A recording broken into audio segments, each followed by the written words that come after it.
Well, hello, hello, everybody. Welcome back to another episode of So Random and Weird podcast.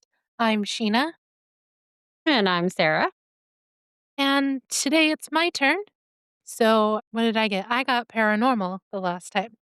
So, I am bringing to you winter ghost stories. Now, it seems that as far back as we can go in our history, when we had fire, anytime that we would set up a fire, and we would gather around it. We would naturally start to tell stories. And because, I mean, what do we do when we go camping? Or, I guess, what do people do when they go camping? Because I have never really gone camping except for at church. So, ghost stories were kind of,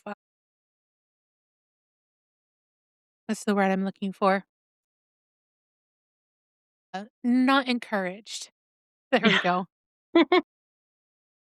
Or the other times that I went camping was with my step family, and they're some of the least imaginative people that I've met, at least when it's coming to things like ghost stories.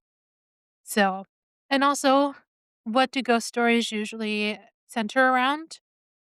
They center around death and rebirth, and especially during the winter ones, they would be about succumbing to nature and because let's see, we've got the Christian Christmas stories, which is about Jesus, who if a lot of us who were raised a Christian know that he was reborn again, or resurrected. There we go. There's a word. Resurrected, yeah, yeah, yeah. Came back, yeah. He came It's back to it's it's life, that it's, that perimenopausal brain fart, it's just like, "Wait a minute, or the I just had it." ADHD word.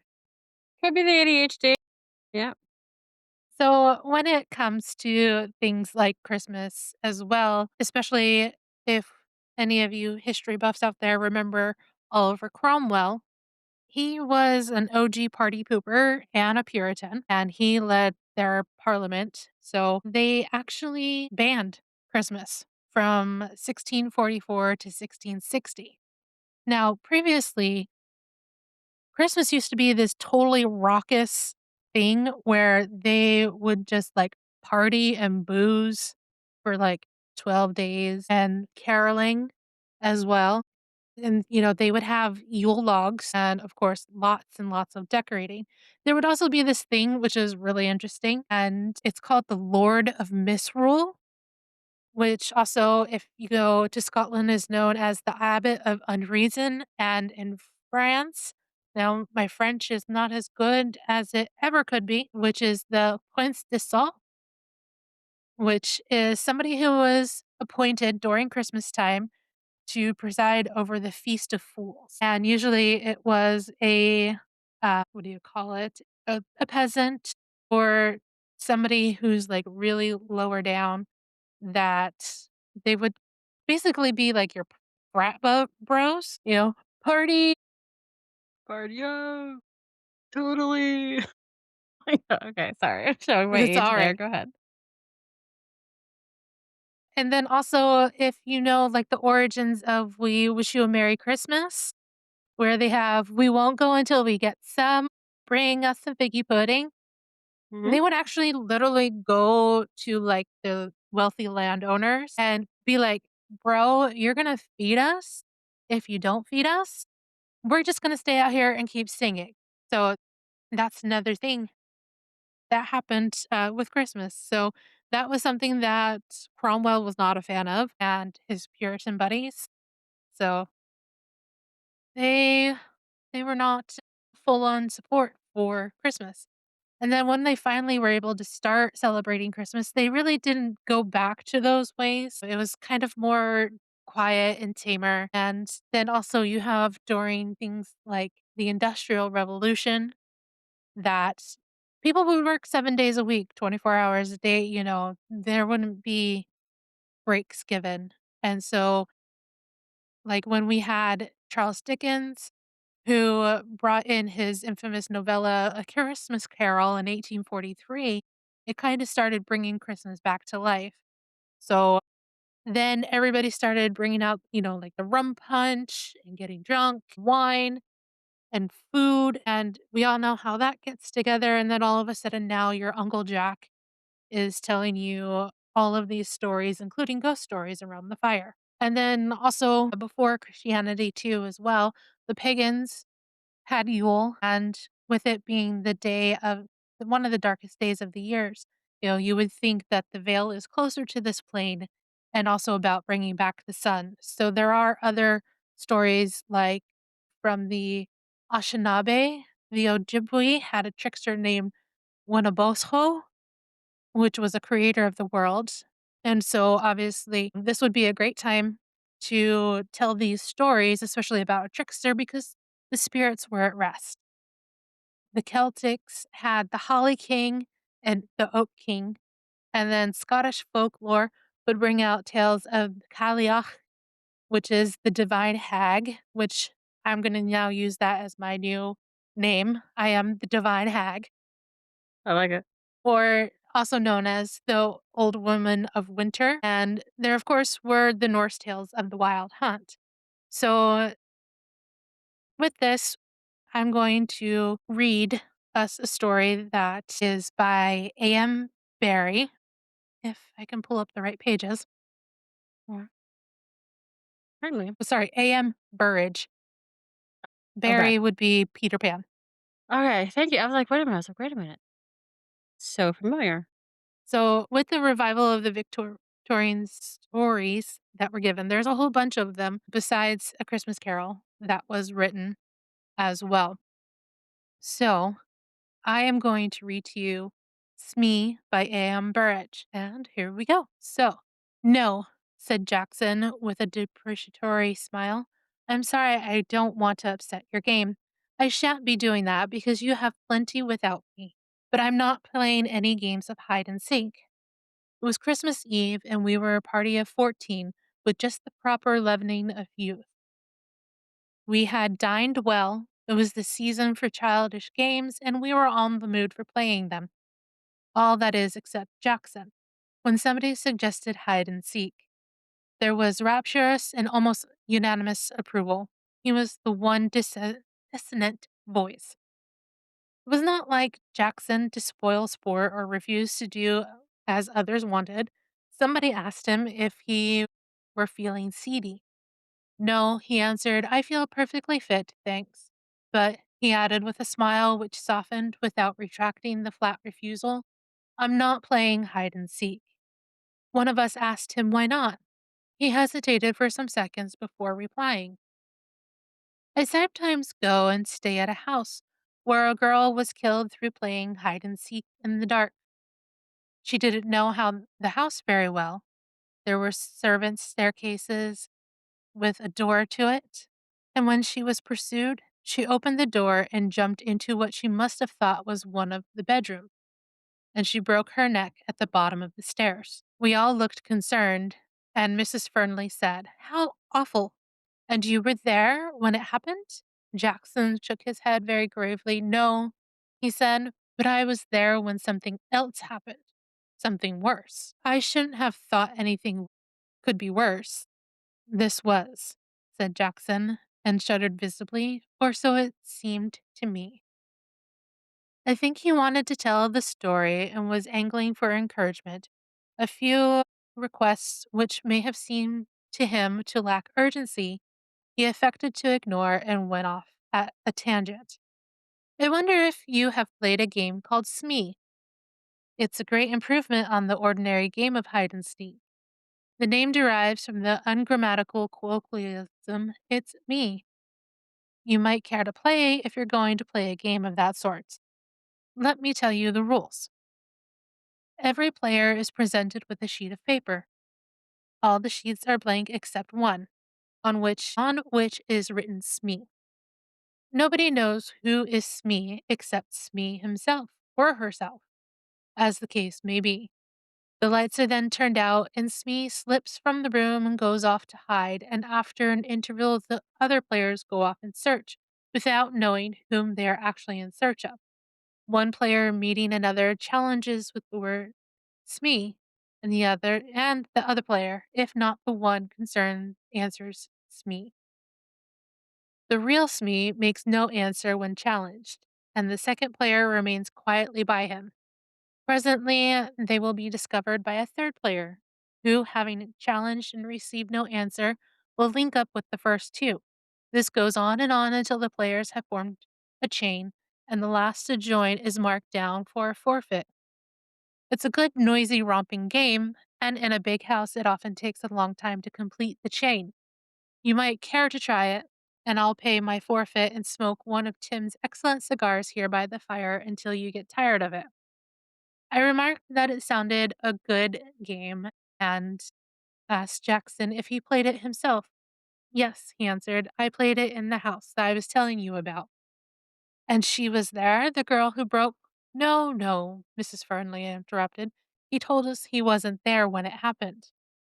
Jackson considered. I don't know if she was there or not. I'm afraid she was. I know that there are. Sorry. I don't know if she was there or not. I'm afraid she was. I know that there were 13 of us, and there ought to only have been 12. And I'll swear that I didn't know her name or think I should have gone clean off my head when I heard that whisper in the dark. No, you don't catch me playing that game or any like it anymore. It's spoiled my nerve quite a while, and I can't afford to take a long holiday.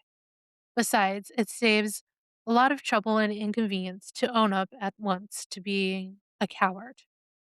Tim Welsh, the best of hosts, smiled around us, and in that smile there was a meaning which is sometimes vulgarly expressed by the slow closing of an eye. There's a story coming, he announced. There's certainly a story of sorts, said Jackson. But whether it's coming or not, he paused and shrugged his shoulders. Well, you're going to pay a forfeit instead of playing? Please. But have a heart and let me down lightly. It's not just the sheer cussedness on my part. Payment in advance, said Tim, sure ensures honesty and promotes good feeling. You are, therefore, sentenced to tell the story here and now. And here follows Jackson's story, unrevised by me, passed on without comment to a wider public. Some of you, I know, have run across the Sangstons. Christopher Stangston and his wife, I mean. They're distant connections of mine, at least Violet Sangston is. About 8 years ago, they bought a house between the North and South Downs on the Surrey and Sussex border. And 5 years ago, they invited me to come and spend Christmas with them. It was fairly old house. I couldn't say exactly what period, and certainly deserved the epithet rambling. It wasn't a particularly big house, but the original architect, whoever he may have been, had not concerned himself with economizing in space, and at first you could get lost in it quite easily. Well, I went down for Christmas, assured by Violet's letter that I knew most of my fellow guests, and that the two or three who might be strangers to me were all lambs. Unfortunately, I'm one of the world's workers and couldn't get away until Christmas Eve, although the other members of the party had assembled in the preceding day. Even then, I had to cut it rather fine to be there for dinner on my first night. They were all dressing when I arrived, and I had to go straight to my room and waste no time. I may have even kept dinner waiting a bit, for I was glassed down and was announced within a minute of my entering the drawing room. There was just some time to say hello to everybody I knew and to be briefly introduced to the two or three I didn't know. And then I had to give my arm to Mrs. Gorman. I mention this as the reason why I didn't catch the name of a tall, dark, handsome girl I hadn't met before. Everything was rather hurried, and I'm always bad at catching people's names. She looked cold and clever and rather forbidding, the sort of girl who gives impression of knowing all about men, and the more she knows of them, the less she likes them. That's very relatable. I felt that I wasn't going to hit it off with this particular lamb of Violet's, but she looked interesting all the same, and I wonder who she was. I didn't ask because I was pretty sure of hearing somebody address her by her name before very long. Unluckily, though, I was long way off her at table, And as Mrs. Gorman was the top of her form that night, I soon forgot to worry about who she might be. Mrs. Gorman is one of the most amusing women I know, an outrageous but quite innocent flirt with a very sprightly wit, which isn't always unkind. She can think of a half a dozen moves ahead in conversation, just as an expert can in a game of chess. We were soon sparring, or rather, I was covering against the ropes, and I quite forgot to ask her in an undertone the name of the cold, proud beauty. The lady on the other side of me was a stranger, or had been until a few minutes since, and I didn't think of seeking information in that quarter. There was a round dozen of us, including the Sangstons themselves, and we were all young or trying to be. The Sangstons themselves were the oldest members of the party, and their son Reggie, in his last year at Marlborough, must have been the youngest. When there was talk of playing a game after dinner, it was he who suggested Smee. He told us how to play it, just as I've described it to you. His father chipped in as soon as we all understood what was going to be required of us. If there are any games of that sort going on in the house, he said, for goodness sake, be careful of the back stairs on the first floor landing. There's a door to them, and I have often meant to take it down. In the dark, anybody who doesn't know the house well might think that they were walking into a room. A girl did actually break her neck on those stairs about 10 years ago when the Ainsites lived there. I asked how it happened. Said Sangston, there was a party here one Christmas time, and they were playing hide and seek as you propose doing. The girl was one of the hiders. She heard somebody coming, ran along the passage to get away, opened the door of what she thought was the bedroom, and evidently, with the intention of hiding behind it while her pursuer went past. Unfortunately, it was the door leading to the back stairs, and that staircase is as straight and almost as steep as the shaft of a pit. She was dead when they picked her up. We all promised, for our own sakes, to be careful. Mrs. Gorman said that she was sure nothing could happen to her since she was insured by three different firms, and her next of kin was a brother whose consistent ill luck was a byword in the family. You see, none of us had known the unfortunate girl, and as the tragedy was 10 years old, there was no need to pull long faces about it. Well, we started the game, and almost immediately after dinner, the men allowed themselves only 5 minutes before joining the ladies. And then young Reggie Sangston went round and assured himself that the lights were out all over the house except in the servants' quarters and the drawing room where we were assembled. We then got busy with 12 sheets of paper, each he twisted into pellets and shook up between his hands before passing them around. 11 of them were blank, and Smee was written on the 12th. The person drawing the latter was the one who had to hide. I looked and saw that mine was blank. A moment later, the electric lights and the darkness, I heard somebody get up and creep to the door. After a minute or so, somebody gave the signal and we made a rush for the door. I, for one, hadn't the least idea of the party was Smee. For 5 or 10 minutes, we were all rushing up and down the passages, in and out of rooms, challenging one another, answering "Smee, Smee." Hmm. After a bit, the alarums and excursions, still holding, died down, and I guess that Smee was found. Eventually, I found a chain of people, all sitting and still and holding their breath, on some narrow stairs leading up to a row of attics. I hastily joined it, having challenged and been answered with silence. Presently, two more stragglers arrived, each racing to the other to be avoided the last. Sangston was one of them, indeed. It was he who was marked down for a forfeit, and after a little while he remarked in an undertone, I think we're all here now, aren't we? He struck a match, looked up the shaft of the staircase, and began to count. It wasn't hard, although we had just about filled the staircase. We were sitting each a step or two above the next, and all of our heads were visible. 9, 10, 11, 12, 13, he concluded, then laughed. Dash it all, that's one too many. The match had burned out, and he struck another and began to count. He got as far as 12 and then uttered an exclamation. There are 13 people here, he exclaimed. I haven't counted myself yet. Nonsense, I laughed. You probably began with yourself and now want to count yourself twice. Out came his son's electric torch, giving a brighter and steadier light, and we all began to count. Of course, we numbered 12. Sangston laughed. Well, I could have sworn I counted 13 twice. From halfway up the stairs came Violet Sangston's voice with a nervous trill. I thought there was somebody sitting 2 steps above me. Have you moved up, Captain Ransom? Ransom said that he hadn't. He also said that he thought there was somebody sitting between Violet and himself. Just for a moment, there was an uncomfortable something in the air, a little cold ripple which touched us all. For that little moment, it seemed to all of us, I think, that something odd and unpleasant had happened, and it was liable to happen again. Then we laughed at ourselves and at one another and were comfortable once more. There were only 12 of us, and there could only have been 12 of us, and there was no argument about it.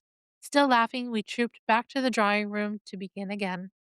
This time I was Smee, and Violet Sangston ran me to earth while I was still looking for a hiding place. That round didn't last long, and we were a chain of 12 within 2 or 3 minutes. Afterwards, there was a short interval.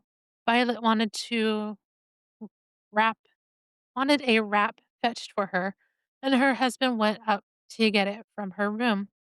He was no sooner gone than Reggie pulled me by the sleeve. I saw that he was looking pale and sick. Quick, he whispered, while father's out of the way. Take me into the smoke room and give me a brandy or whiskey or something. Outside the room, I asked him what was the matter, but he didn't answer at first. I thought it better to dose him first and question him afterward. So I mixed him a pretty dark complexion brandy and soda, which he drank at a gulp and then began to puff as had been running. I've rather had a turn, he said to me with a sheepish grin. What's the matter? I don't know. You were Smee just now, weren't you? Well, of course I didn't know who Smee was, and while Mother and the others ran into the West Wing and found you, I turned east. There's a deep clothes cupboard in my bedroom. I'd mark it down as a good place to hide when it was my turn, and I had an idea that Smee might be there. I opened the door in the dark and felt around and touched somebody's hand. Smee, I whispered, and not getting an answer, I thought I found Smee. Well, I don't know how it was, but an odd, creepy feeling came over me. I can't describe it, but I felt that something was wrong, so I turned to my electric torch and there was nobody there. Now I swear I touched a hand. I was filling up the doorway of the cupboard at the time, so nobody could get out past me, he puffed again. What do you make of it? He asked. You imagined that you had touched a hand, I answered naturally enough. He uttered a short laugh. Of course, I knew you were going to say that. I must have imagined it, mustn't I? He paused and swallowed. I mean, it couldn't have been anything else but imagination, could it? I assured him that couldn't be, meaning what I said. And he accepted this, but rather with the philosophy of one who knows he is right, but doesn't expect to be believed. We returned together to the drawing room, where, by that time, they were all waiting for us and ready to start again.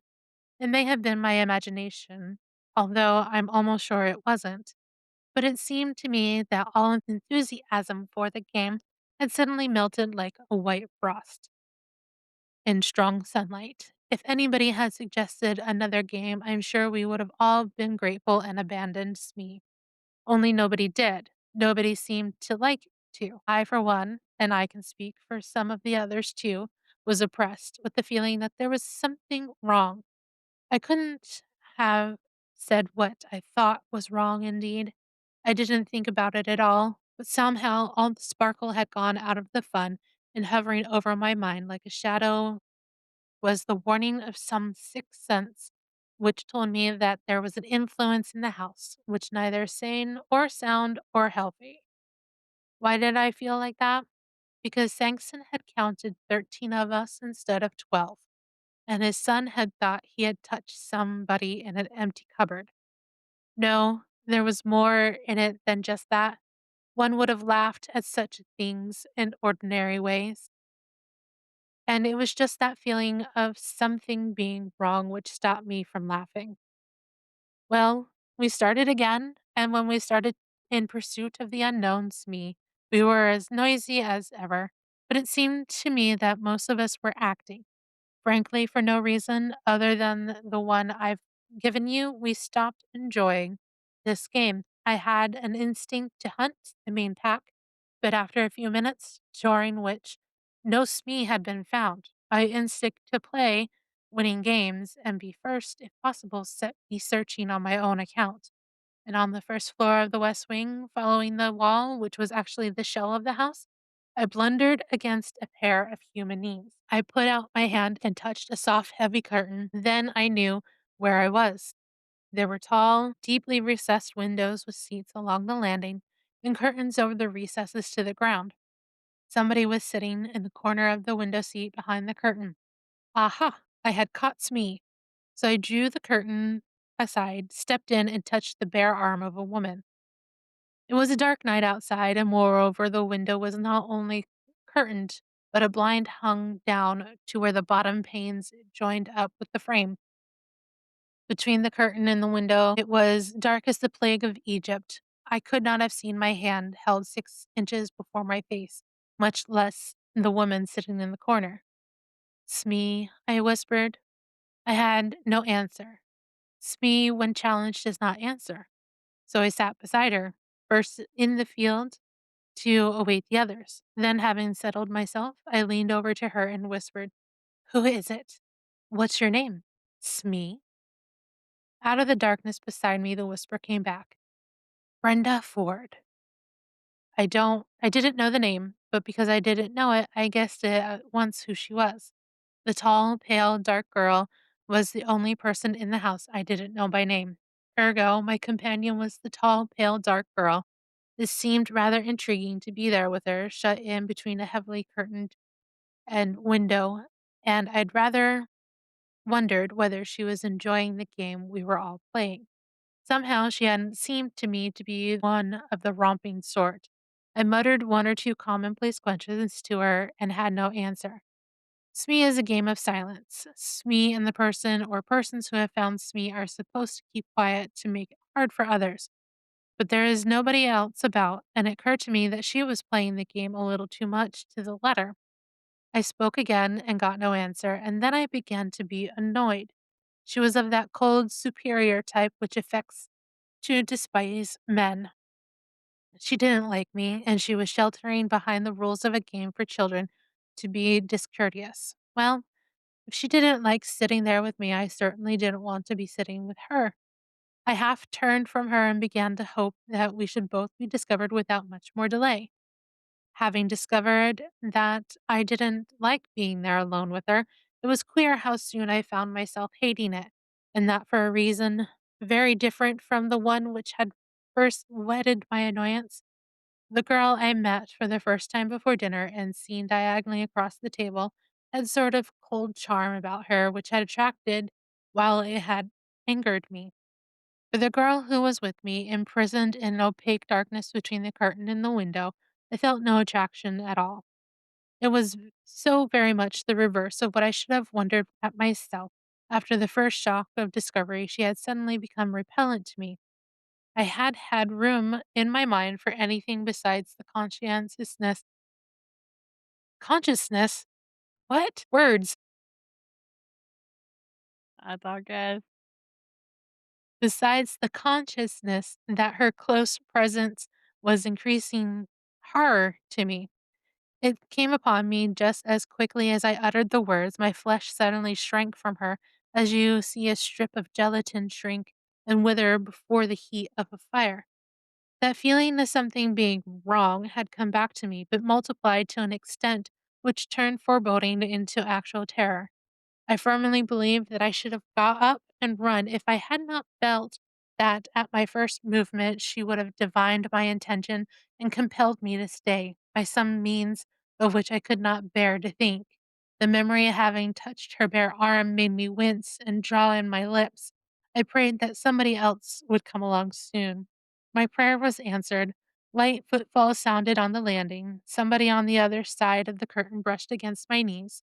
The curtain was drawn aside, and a woman's hand, fumbling in the darkness, presently rested on my shoulder. Smee, whispered a voice which I instantly recognized as Mrs. Gorman's. Of course, she received no answer. She came and settled down beside me with a rustle. I can't describe the sense of relief she brought to me now. It's Tony, isn't it? She whispered. Yes, I whispered back. You're not Smee, are you? No, she's on my other side. She reached a hand across me. I heard her nails scratch the surface of a woman's silk gown. Hello, Smee. How are you? Who are you? Is it against the rules to talk? Never mind, Tony. We'll break the rules. Do you know, Tony, this game is beginning to irk me a little. I hope they're not going to run it to death by playing it all evening. I'd like to play some game where we can all be together in the same room with a nice bright fire. Same here, I agreed fervently. Can't you suggest something when we go down? There's something rather uncanny in this particular amusement. I can't quite shed the delusion that there's somebody in this game who oughtn't be in it at all. That was just how I had been feeling, but I didn't say so. But for my part, the worst of my qualms were now gone. The arrival of Mrs. Gorman had dissipated them. We sat on talking, wondering from time to time when the rest of the party would arrive. I don't know how long elapsed before we heard a clatter of feet on the landings and young Reggie's voice shouting, Hello, hello, anybody there? Yes, I answered. Mrs. Gorman with you? Yes. Well, you're a nice pair. You both forfeited. We've all been waiting for you for hours. Why haven't you found Smee yet? I objected. You haven't, you mean. I happen to be I happen to have been Smee myself. But Smee's here with us, I cried. Yes, agreed Mrs. Gorman. The curtain was stripped aside, and in a moment we were blinking in the eyes of Reggie's electronic torch.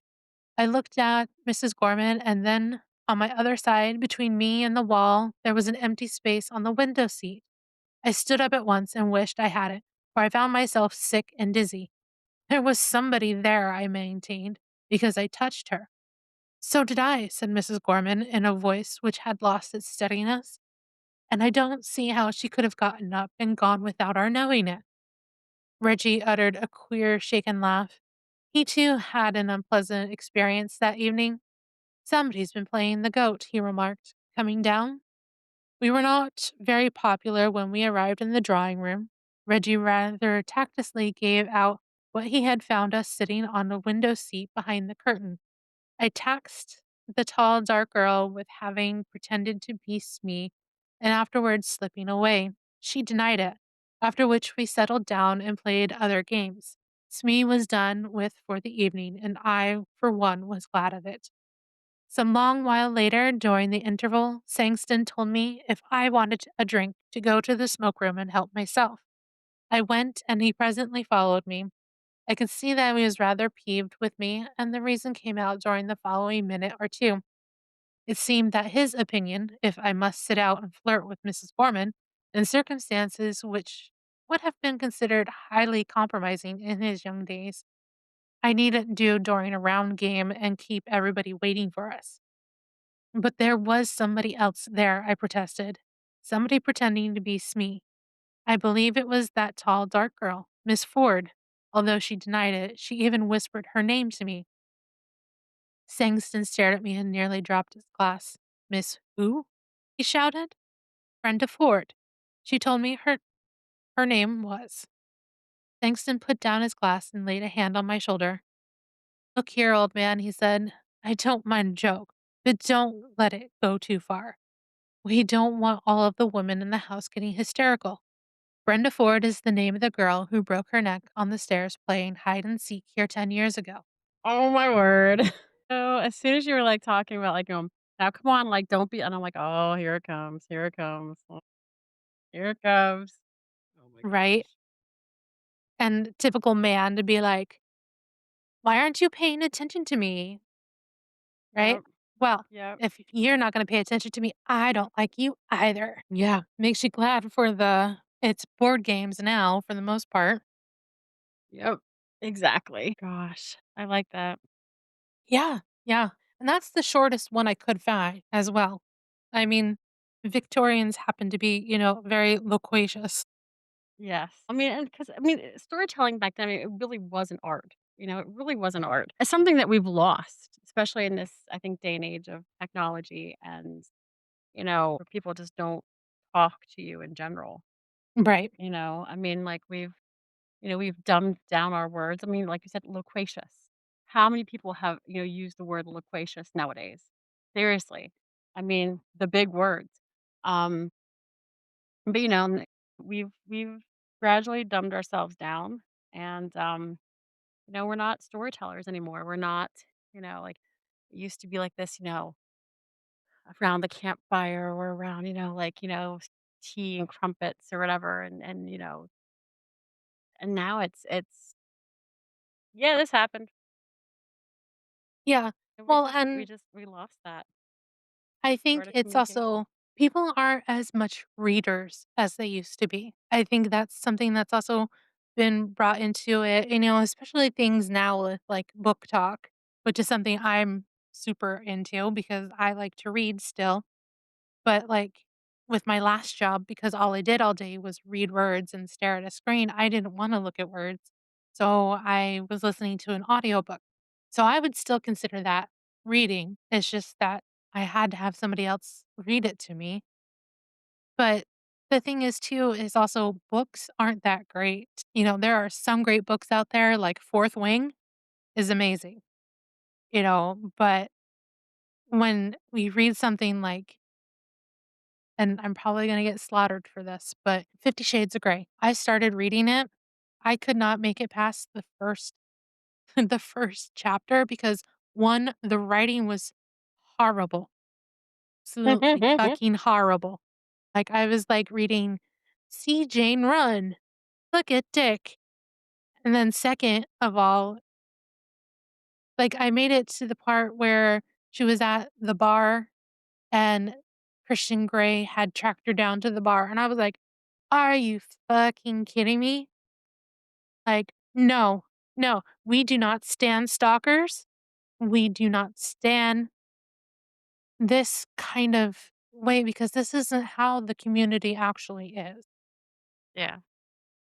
Yeah. I mean, it is fantasy. I mean, I mean, like, I mean, do we really wanna be stalked in real life? No, we don't.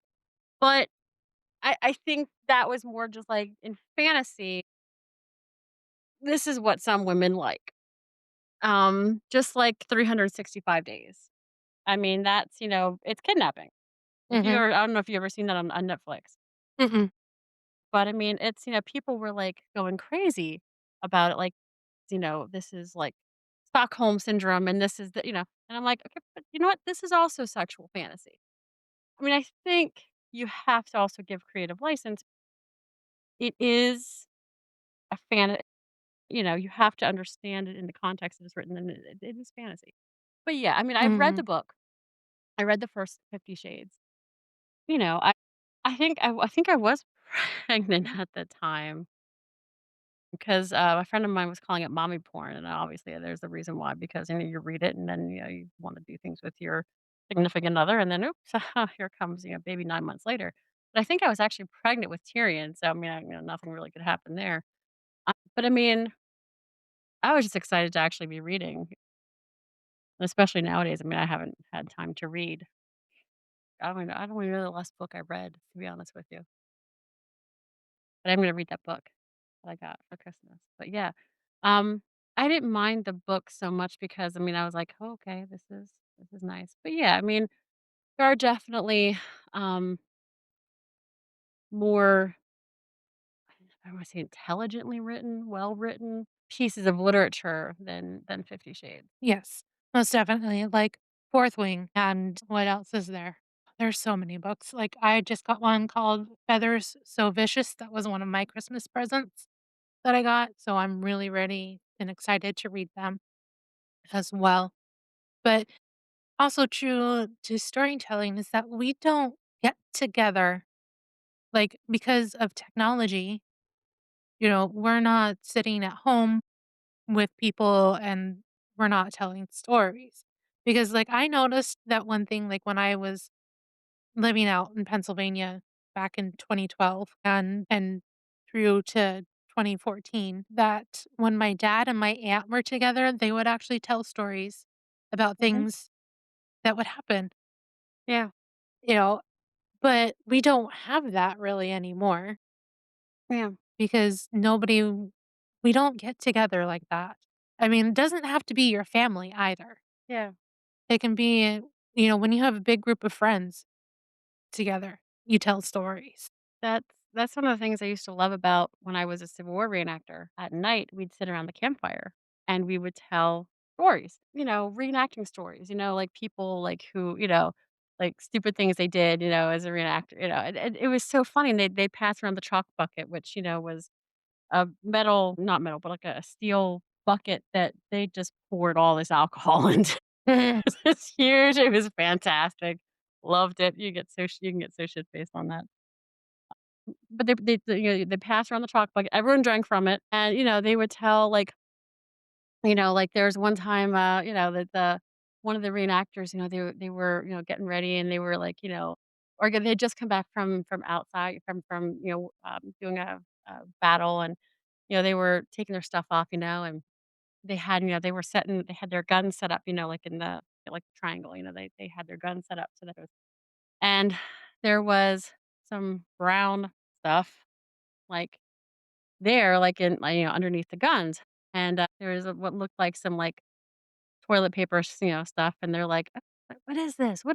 This was all a gag, but, Mhm. they were, like, putting people on, like, "What is this? Who did this? Who did this?" And, they're like, "What is it?" And there was one guy, they nicknamed him Mongo because if you ever saw Blazing Saddles, Mel Brooks' Blazing Saddles, this guy was big, he was bulky, like this, you know? Just really, like, low and, like, really kind of simple, like, and, they're like, "Mongo, Mongo, what is that? What is that?" And he looks down at it, inspecting the brown stuff, and he's like, "Looks like shit," and he, inhales "Smells like shit," you know? Reaches down with his hands. You know where this is going. Touches it, "Feels like shit." Puts some in his mouth. "Tastes like shit." Of course it was. I mean, of course it was like, you know, Snicker Twix bar, whatever it was, like melted. But, I mean, they did this like for the new guys, who were, Mhm. they put this on, for the new guys who were like, "What the fuck? Ew, ew, he's trying," And of course it wasn't, but they're like weird, funny stories like that. But it was so neat to like be a part of this, you know, this group, as they're, you know, telling stories around the campfire of days of past, And then sometimes, of course, they would talk about like, the history of the battles, things like that, 'cause, I mean, they're all history buffs, obviously. But Mhm. it was so neat because it was an experience that you don't have nowadays. Like, there was Right. no technology. They didn't have cell phones. They weren't, it was just so neat. And it's a lost art. It really is. Definitely is. So we definitely should look for more because there are certain people that can tell you a story and some people who can't. Yeah. Well, I mean, especially like and not just like, like I think like, the older generations, and especially before, we don't have them anymore, like it was interesting like to hear my grandpa because he didn't talk about it much, but when his experiences in World War II, Mhm. I mean, he talked to my dad about them when my dad interviewed him for the paper. But I mean, he really didn't talk about them. But, I mean, they experienced something that none of us will ever experience, and we experienced 9/11 the way Mhm. our kids and our future generations will never experience, and or, not the well, I don't remember, like, the Challenger exploding because I was, what, 2? Yeah, Yeah. same. But, I mean, like, my mom was talking about it, but we were around when, the Columbia Mhm. exploded above, what, Texas. And the things like that, I mean, we can talk about, not just the tragedies, but yeah, I mean, I think we need to really participate in more, putting the phones down, putting the technology away, especially, like, at the dinner table and things like that too, and just talking, and just as we Yeah. talk on our podcast. But, I mean, it is the art of conversation. I mean, it is talking, though, and we're having conversation. Yes. Um, so I can justify that. Well, I mean, we are friends. We've been friends Mhm. for a very long time. And actually, this technology has kind of actually brought us back together as well. It has. It Because, has. like, before this, I was just like, we would what? Like, text, like, maybe once Yeah, or like, twice a year if we a couple remembered. times a year. Exactly. Like, maybe like, "Hey, happy birthday," or, "Hey, thinking of," and it really was very random and very sporadic, and it really has brought us together again. I mean, face to face, kind of, in quotes, because we can see each other here, Mhm. and just we're more involved now in each other's lives. Mhm. Like, you have a job interview coming up, that's exciting. Yay! Your move, and just also, like, keeping up on each other's family and the kids, like, you've, talked to my kids a little bit, and heard their craziness. Yeah, and definitely though too is like I think the one of the many reasons that I don't like camping, besides bugs and not being able to continually wash, is nobody ever really did ghost stories. Or if they were like the stupid like little kid like patronizing down to you that, "Ooh, Oh, yeah, the watch talking. out." I mean, And not, "Hey, guess what? You're gonna be playing a game around the house, and I'm gonna pull back the curtain. There's gonna be somebody there, but guess what? She's not really there." yeah. I mean, I don't know. I've always loved camping. I don't know, I love the storytelling. I've always loved storytelling. And maybe it's because I don't know, I love history, and I just love that verbal dialogue of what did you experience, and Mhm, talking about, like, and I wanted my kids to have that, and I had this grandiose idea about, printing out, like, this questionnaire of them to ask, grandparents and things like that, like, all these questions before it's too late, mhm. before, parents, my parents are no longer here, my mother-in-law. Um, but I mean, like, I don't know, like, my son is interested in history, and Arya's semi-interested in, like, she loves Gettysburg. My daughter, love it, love it. But I mean, I don't know other than that, if she's really, like, too into history. She's more into, like, technology and animatronics and things like that, and horror. But I would love for them to strike up these conversations with their grandparents, before they die, Mhm. and ask, like, what was it like living in the 1960s during, Vietnam War? What was it, and I just ask these questions and get an understanding of, what they went through, and having that dialogue, having the hearing those stories and Yeah, exactly, because, like, for me, my grandfather was born in 1917, Mhm. and he passed away in 2012. You said 1917? Yeah, Okay. Yeah, yeah. Mine was right around there too.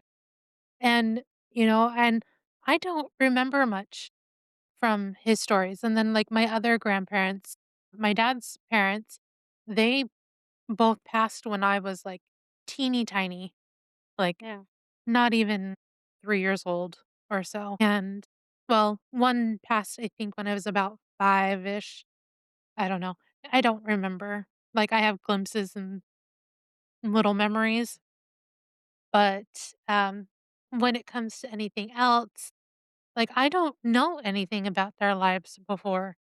Like, I don't know about my great-grandparents, and both of the paternal parts of my family, so my mom's dad and my dad's dad, they were both from immigrant families that came over. So, we don't have any of that information. Plus, also, a lot of my family doesn't I don't talk to just because of the way things have worked out. But so I wish I could just have all of them write down stories that they were. remember about my Jaja and Babsha on my dad's side, and also for them to write down stories about my grandparents that they remember as well. Because like, I went to my grandfather's funeral, and my aunt told this story, and I'm like, "Who is that man? That is not Yeah. the man that I know." Yeah. Yeah. Yeah. I had something very similar happen. Like, it was my great grandmother was, because it was never talked about. It was never talked about. It was like this stain on the family almost. She was sexually assaulted by her father, and apparently she had a baby. She Mm, had her own sister. Isn't that lovely? This was apparently, I mean, this was never talked about, but my great grandmother took her father to court. So now my grandmother was born in 1915. mm, My grandpa was 1915. I think she was 1916. So, and this was before my grandmother was born. My grandmother was the oldest sibling of the two, of her and her brother. So this was way before my grandmother and my grandfather were born. So this was, maybe 1910 or early 1900s. And but so here's a woman, a young girl who was raped by her father in the early 1900s, and she took the man to court. I mean, fantastic. I mean, we didn't have the right to vote, and she's standing up and taking her father to court. And the judge ruled in her favor, and he said, "This is, the most heinous crime that I've seen on the bench." Sent the father to jail. Of course, she had the baby, and we don't know what because she happened. probably didn't have a choice. Exactly, there was no choice. She had to have her own sister, which I can't even imagine that. I can't even freaking imagine that. Having your father's child, your own sister. That is so gross. I can't anyway. But we don't know what happened to her. However, we did find out that she was a nursemaid to a wealthier, I think, Jewish family in the Philadelphia area for some time. And it just kind of made sense that if she was working as a nursemaid for this wealthy Jewish family in Philly, probably was because maybe she was the mom and she was nursing the baby and, the wet nurse. I mean, anyway, so yeah, but I mean, it was never talked about. My great grandmother ended up having a lot of psychological issues because of what happened to her, understandably so.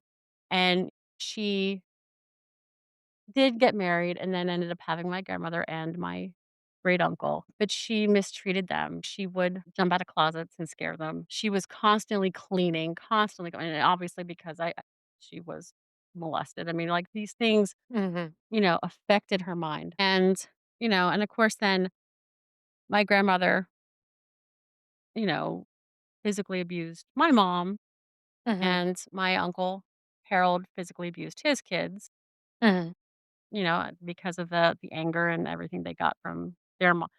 But I mean, I think every generation, the abuse got better because they didn't want to be like their parents. My mom didn't want to be like her mom, and so she mhm. didn't hit me.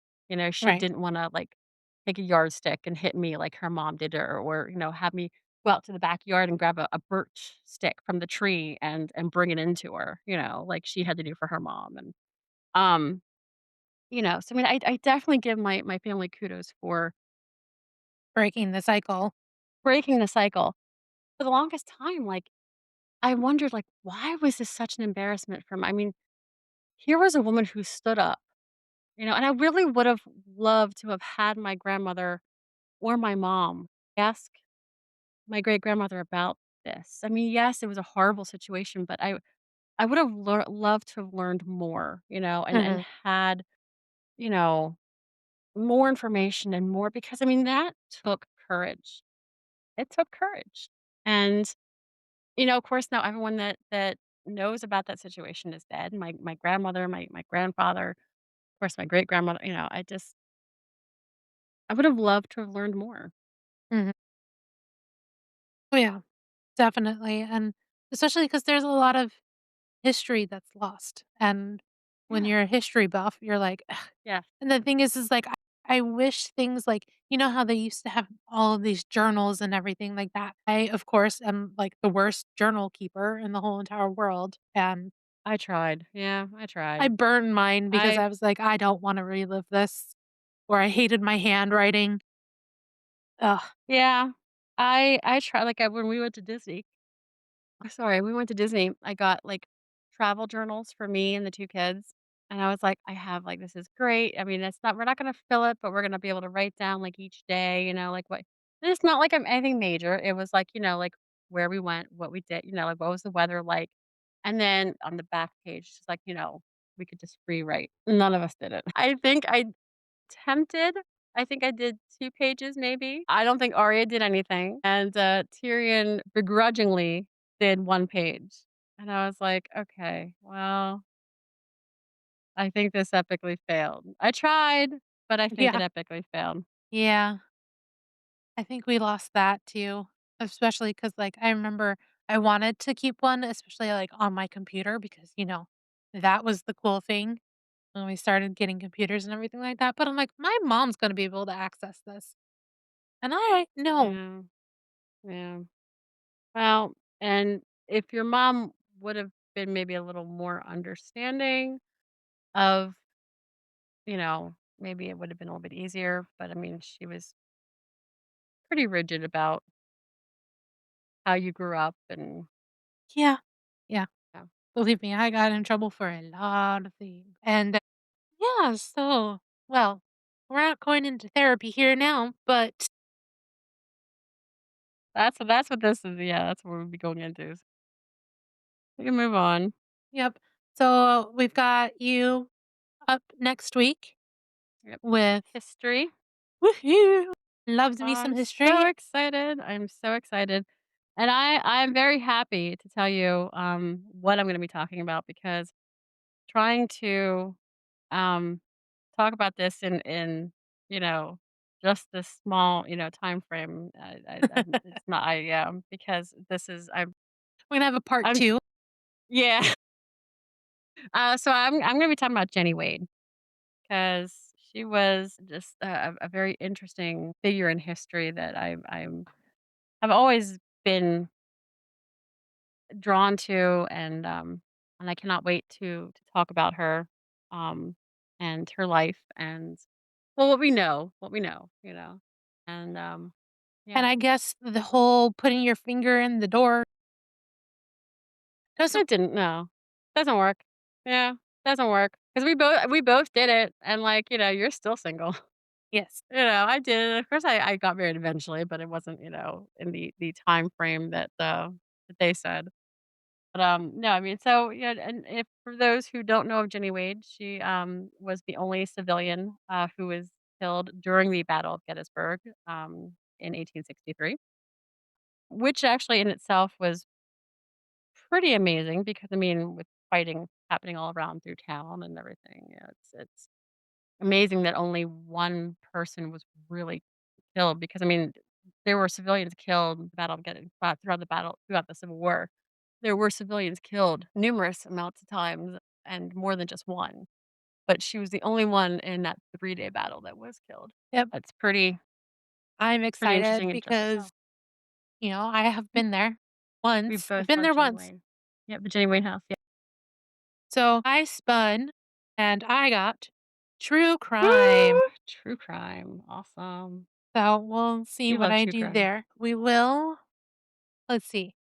We still plan on releasing, another one next week as well, just staying to our normal schedule. And then also, hopefully, in the next month, so starting next year, we can start doing our supernatural watchathon. That'll be fun. I'll like that. That's gonna be a lot of Any fun, I chance think. to look at Jensen Ackles, I am there. You and your guys. You'll understand. Believe me, you'll understand. I love the guys. I love looking at them. So, yeah, it's so funny. It just reminds me of way back when. Well, I mean, I am wearing my New Kids on the Block sweatshirt as well. It wouldn't be you with that New Kids on the Block. That was your first I mean, that I can remember your first big crush was New Kids on the Block, oh my god, Jordan and Yeah. Danny, oh my god, yeah. Yep, and, I got to see them in concert as well, so Really? yes, with Backstreet Boys That's many, nice. many, many years ago, but I got to see them, and it That's was right awesome, though. before I moved out, like, I think 2011? Yeah. So, Okay. yeah, I was So like, your dreams came true and you got to "Yes, see. That's awesome. I'm very yes." happy for your friend. Oh my word. Well, I mean, the other one I'm wearing a shirt underneath because I can't control my temperature, which is my favoriteest band right now, which is In This Moment, Okay, and my current crush, who is Maria Brink, who okay. she's beautiful, gorgeous. Sorry, excuse I me. Let me just have a moment there. was gonna say, So, do you need a moment? Should I, like, leave you be? I mean, do you need, like, some time to, like, calm it down there a little bit? Or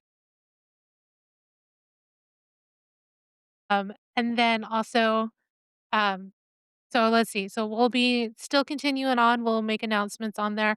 Um, we'll be making a post for tomorrow's episode. And, for so we want you guys to comment, give us ideas. We wanna build a community yeah. for all of us weirdos out there. I mean, give us anything. I mean, just crazy things you've heard, crazy stories. Even if you think it's, like, dull and boring, it may not be, you know? I mean, we wanna hear it all. Reach out to us. You can email us, you can, reach out on our social media posts, however you wanna reach out to us, Yep, we love to hear from you. because we wanna do listener stories, which can be anything. I mean, even, the moment when you met one of your crushes, your childhood crushes or something like that, Yeah. You and got to meet whether famous it went people good or or well, yeah. whether it went well or not. Yeah, I mean, if you, like, stuttered and peed your pants or, it was like, they proposed it, whatever. I mean, just, like, seriously, we wanna hear it. We won't use your name if if you're worried about that, we don't have to use your name or anything like this, just let us know. We love to hear these things. We love storytelling, and we love to pass it forward and share. Exactly, and then also so you can reach us at sorandomandweirdpod@gmail.com. We have Instagram, So Random and Weird Pod. We have Facebook at So Random and Weird Pod. You can rate and review us on Apple, iTunes, or anywhere that you listen to us. We've got the Facebook, like we said, that you can send to us, so that way we can And all communicate of with you our, guys.